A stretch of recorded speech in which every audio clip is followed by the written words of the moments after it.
సంగారెడ్డి జిల్లా జహీరాబాద్ లో భారీ మోసం వెలుగులోకి వచ్చింది. గోల్డ్ సిల్వర్ ట్రేడింగ్ లో భారీ లాభాలు వస్తాయంటూ నమ్మించిన నైకీ ట్రేడర్స్ సంస్థ బాధితుల నుంచి ఏకంగా 28.14 కోట్లు తీసుకున్నట్లు ఆరోపణలు వచ్చాయి. మొదట్లో లాభాలు ఇస్తే నమ్మకం కలిగించి ఆ తర్వాత డబ్బులు ఇవ్వడం ఆపేసినట్లు బాధితులు పోలీసులకు ఫిర్యాదు చేశారు. ఈ సంస్థ హైదరాబాద్ కేంద్రంగా 2 ఇళ్లుగా నడుస్తోంది. జహీరాబాద్ కు చెందిన పలువురు పెద్ద మొత్తంలో డబ్బులు పెట్టుబడి పెట్టారు. చివరకు లాభాలు ఇవ్వకపోగా అసలు డబ్బు కూడా తిరిగి ఇవ్వకపోవడంతో పోలీసులను ఆశ్రయించారు. ఫిర్యాదు మేరకు శశివర్ధన్ రెడ్డి, రవీంద్రబాబు, జగదీష్, సుస్మిత అనే 4గురిని అరెస్ట్ చేసి రిమాండ్కు తరలించారు. కేసు నమోదు చేసి దర్యాప్తు చేస్తున్నట్లు జహీరాబాద్ టౌన్ పోలీసులు తెలిపారు. జరిగిన ఈ గోల్డ్ ఇన్వెస్ట్మెంట్ ఫ్రాడ్ కేసులో ఒక 4 నిందితులని నిన్న అరెస్ట్ చేసి రిమాండ్ చేయడం అయినది. ఆ 4 వచ్చేసి ఒకరు శశివర్ధన్ రెడ్డి, ఒకరు జగదీష్, రవీంద్రబాబు అండ్ సుష్మిత పిండే.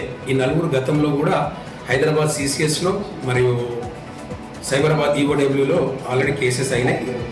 వాళ్ళు ఈ కంప్లైంట్ జహీరాబాద్లో నివసించే ఇజ్రాయిల్ అలియాస్ బాబు అనే అతని కంప్లైంట్ మీద ఫస్ట్ ఒక కేసు చేశాము.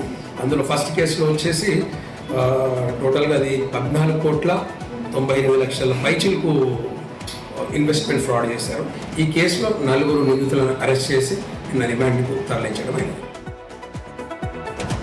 జహీరాబాద్ లో జరిగిన ఘరానా మోసానికి సంబంధించిన మరింత సమాచారాన్ని మా ప్రతినిధి నరేష్ అందిస్తారు. నరేష్, అసలు ఎంతమంది బాధితులు దీంట్లో పెట్టుబడులు పెట్టారు? డీటెయిల్స్ ఏంటి?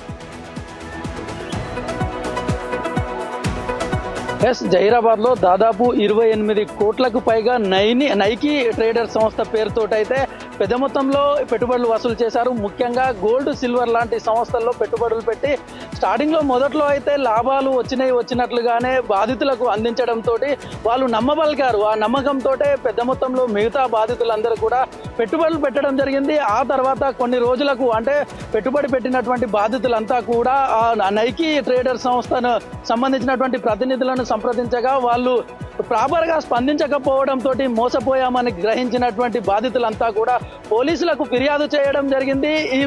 ఈ 4 వ్యక్తులకు ఇప్పటికే వాళ్ళందరినీ కూడా పోలీసులు అరెస్ట్ చేసి రిమాండ్కు తరలించడం జరిగింది.